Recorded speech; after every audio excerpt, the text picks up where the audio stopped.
I want to talk about myths regarding network native security, because I think there are a lot of myths out there, and I think it's a good opportunity for us to disprove some of them. You'll hear a lot of talk about security today, so I want to be very specific about what I mean. There's security of the network, there's security of enterprise. I want to talk about network native security, which means protecting consumers and SMBs, specifically the mass market, from attacks such as phishing, ransomware, and so on. And by network native security, I mean doing that protection from the network itself in a clientless, zero-touch service provided by the network provider to secure the end users. So let's talk about the first myth. There's a myth out there that really security is interesting for businesses, but it's not interesting for consumers and SMB at all, because they're not at risk. So we looked at that. Here you see a chart globally about the number of phishing attacks on consumers growing year by year. It's not, it doesn't grow nicely like a theoretical graph, but the number of threats out there globally is growing all the time. And we're talking again about threats on the mass market, consumers, SMBs. Specifically in Australia, you have some excerpts from the ASCC report that individuals in Australia are targeted by criminal activity, and they're becoming victims of such activity. The cost to consumers and SMBs when they are attacked is very high. This is, again, it's not enterprises. We're not talking about banks, insurance companies, and so on. I'm talking about consumers and SMBs. On average, for SMBs, it's about $45,000, the cost of such an attack. And even for consumers, the median cost is about $2,400. So it's significant. So I would say that this myth is busted. It's not true that consumers and SMBs are not at risk, but the fact is that consumers and SMBs are indeed at risk, and somehow they need to be protected. So when we talk to operators globally, they tell us, yeah, that maybe the danger exists, but SMBs don't really care about security. They run their little flower shop or restaurant or whatever. They don't care about it. It's not a concern for them. So we ran a survey here in Australia. We do this globally. We run surveys globally. It's very similar results. But here specifically in Australia, you can see the numbers.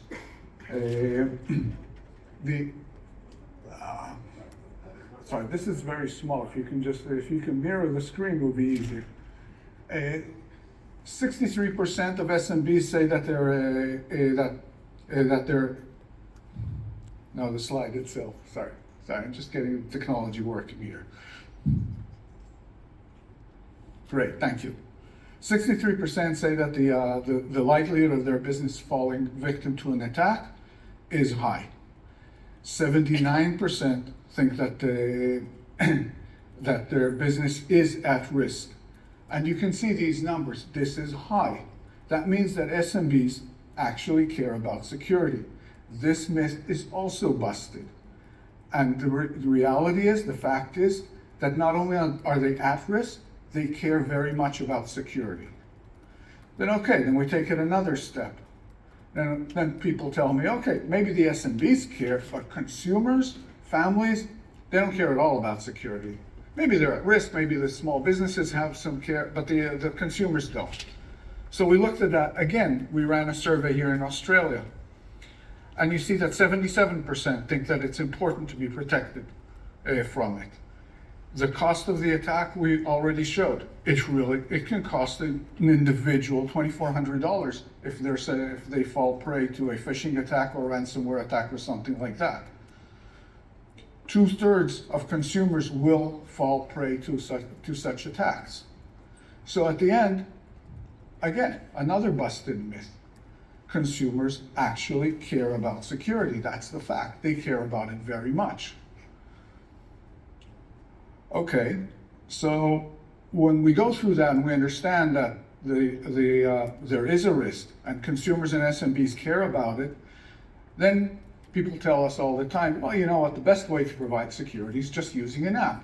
Let's go online, let's download an app. There are multiple security apps from various companies, antivirus apps, others like that, and so on.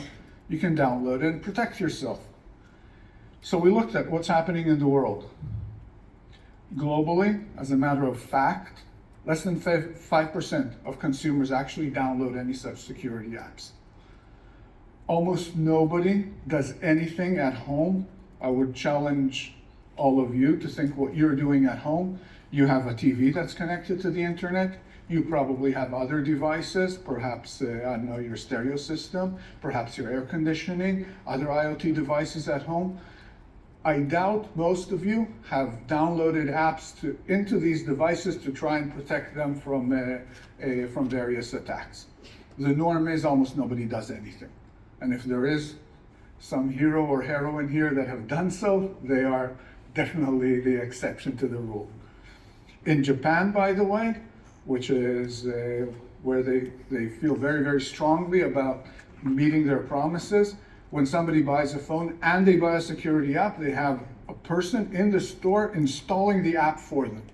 And still, even when they do that, 50% of the people don't activate the app as well. So we looked in Australia as well. We did a survey here, and we asked people, okay, what prevents you from securing your mobile devices and investing in such a solution? And you can see the rationale that people gave.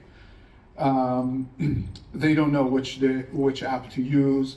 They don't know how they would go about it. They're concerned about it, etc. A whole lot of excuses, but at the end of the day, the issue is that people don't download the apps. They actually don't do it.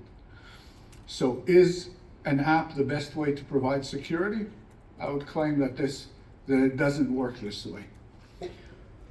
I'll quote here the CEO of Telenor Bulgaria, who has deployed network native security with using Allot's technology, that the fact that it's a simple onboarding, because it's a service, because the customer doesn't have to do anything, it's zero touch, it's clientless, it contributes a lot to higher NPSs and boosting their brand, because people then actually use it. And at the bottom line is, consumers can't be their own CISOs. What works in the enterprise world does not work for the mass market, does not work for consumers and SMB. So again, the myth that using an app is a good way to provide security is busted. Not because the apps don't work technically. They work technically, but people just don't use them at the end of the day. So the fact is that the apps are not a practical solution to protect the mass market. And then after we go all through that, then many times people tell me, well, you know, okay, that's all good and fine, but we're an operator, we're a communication service provider. Nobody expects us to provide security from the network. Okay, so we looked at that. Here's an example from Verizon. Verizon has deployed our network native security from the network to protect SMB customers. And what they're saying is that this gives them a great way to simplify the customer experience and provide them peace of mind, provide the customer peace of mind in this complex world. We looked again in Australia. We ran a survey here. 62% of consumers in Australia want to see security as part of the package they get from the operator. 68% of SMBs said that they think this is it's the responsibility of the operator to protect the internet, and provide security from the network. Now, if you think of it, internet access is very, very much a utility. It's, in my analogy I like to use, it's like water. At home, I buy water from my local water utility company. I really expect the water that arrives at my faucet to be safe, clean, and that I can drink it safely. I do not expect the water company to tell me, look, we're selling you water, but if you really want to use it, hey, you know, put a purifier, put a filter, and so on, because it's dangerous just to leave it there, just to drink it like that. Internet is the same. As communication providers, we're providing internet to the mass market. We should protect them from the dangers on the internet, such as phishing, ransomware, and so on. We should do that so that the data, that whatever that arrives at the home, is safe and clean and easy to use. So this myth, again, is busted. Actually, the fact is that both consumers and SMBs expect the network to be safe and expect the operators to protect them from it, from the dangers on it. I'm going to do one time. Okay. Last myth I want to talk about is that security cannot generate revenues. If you provide security to the mass market, it's just going to be an expense item. Then nobody can generate revenues from it. So I'll give you a few examples.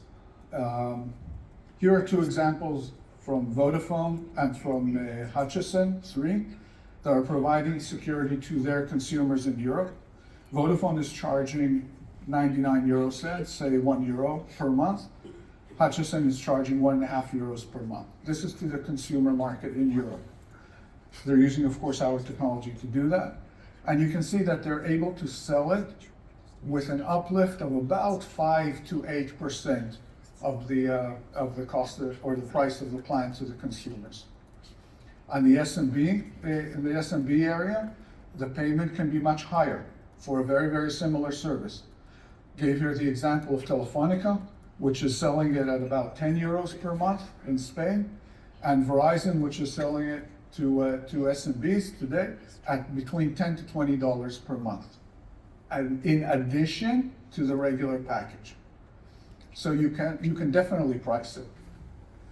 Now, do many people buy it at these prices? I mean, it's nice to price something, but somebody has to buy it. So here on the top, you see a graph.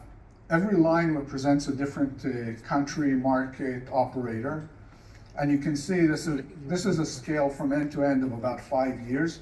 And you can see that the percentage of consumers that actually buy at these prices. Now, there's a big difference between the different operators and the different countries. The main difference is what is the go-to-market. The more aggressive the go-to-market, the more consumers buy it. But you can see that with a reasonable go-to-market, you can get to 30 or 40% of the customer base. With a very aggressive one, you can get up to 50% of the customer base that will buy and pay for security. This is not theoretical. These are actual results of operators in Europe and how they're selling security to the consumers at the prices that I showed you a minute ago. If you look at take-up rates in stores, when somebody walks into a store and he either buys something, whatever, and the operator then offers them, okay, why don't you buy security in addition to that? You're buying a phone, you're buying a plastic cover to protect your phone, why don't you buy a security service to protect the contents? You can see the take-up rates. For existing customers of the operator, it's around 40%. For new customers that walk into the store, 80% buy the security as an add-on. Again, real numbers, real life, today. And in SMBs, you can see that the take-up rate is also very, very high. You can see that this is a specific operator in Europe, has reached over 45% of their customer base paying for security in addition to the access at the numbers that I showed you before, $10, $15 a month. So when we talk to operators, we talk to Telefonica in Spain, you can see they say that, okay, they can reach 45% attach rate for the service. Talk to Three in Austria in this case, they're seeing attach rate of up to 80% for new customers that walk into stores or that give them a call on their call centers. Now, is the Australian market similar to what we're seeing in Europe and the US? Again, we ran a survey here. 94% of Australian consumers say that they're willing to pay for a security solution. The numbers vary, could be around $3, $4, $2 per month, but they're willing to pay for it. SMBs are willing to pay more. On an average, they're willing to pay here in Australia $7.50 a month, above and beyond the price plan. Not only that, but when we asked consumers here in Australia, would you be likely to switch to another mobile provider if they offered a security service? You see that the vast majority, about 75%, said that they definitely would or they likely would switch. Security is a big, big issue. So I think what we've established, or tried to establish at least, is that network native security, providing security from the network itself, not using an app, is the only real solution for the mass market. We see consumers and SMBs, they are definitely under attack. They care about it. The apps don't provide them a solution. They're not sufficient. They expect the operators to protect them, and they're willing to pay for it. When we look at it from the operator's side, then the operators can provide great network native protection because you own the network. It's a zero-touch, clientless security solution that protects all devices. Because it's from the network, it doesn't matter what device you have at home. It doesn't matter what IoT device or whatever is connected. The network's protected, everything's protected. It generates revenues and reduces churn. And interesting enough, operators' competition like Facebook, Amazon, Apple, these guys, they can't provide network native security. Why? Because only the operators own the network. So they can't deliver it. They can sell you all the over-the-top stuff, they can sell just as easily, but they can't secure the network itself. That's only the operator's option. Now, when you look at this, if you try and look at the communication market in general, I think that by now we should all agree that coverage, speed, and quality are more or less commoditized. Everybody expects coverage to be ubiquitous. They expect high speeds. They expect very, very high quality. Network-based cybersecurity could be the next big differentiator for operators. And I'll share with you a slide that Telefonica put together that they view security as the fourth network attribute. Faster, broader, and safer. So it's not just coverage and latency and speed, but also security. That will become eventually the fourth pillar of the network that is required. So what does Allot do with all this? Well, we're a technology company. We provide software to operators. Gave you some examples of that earlier. And what we provide is we provide software that can reside in the network and provide safety such as anti-threat, anti-malware, anti-phishing, anti-ransomware. And again, device agnostic, clientless, zero touch. And we provide that in several pillars. One is in the core network itself, securing the data path or the DNS path. The other is at the edge of the network, providing security on the routers, whether it's in a business router or a home router. And for those who want off-network protection, we can also integrate with security apps, because if somebody's off the network, then obviously the network doesn't protect them. All of this is managed by a centralized management system, and we have our cloud that continuously updates the threat databases and so on to keep it as secure as possible at all times. So I think that eventually, all operators globally will provide network native security. The question, I think, is not whether or not it will happen. It will happen, and will happen with all operators. It will become part of the network. The question, and it's not an easy one to answer, but the question, I think, is, do you want to lead as an operator and do it first, or do you want to follow somebody else who will do it first in your market? Not a trivial question, but I think this is the one to answer.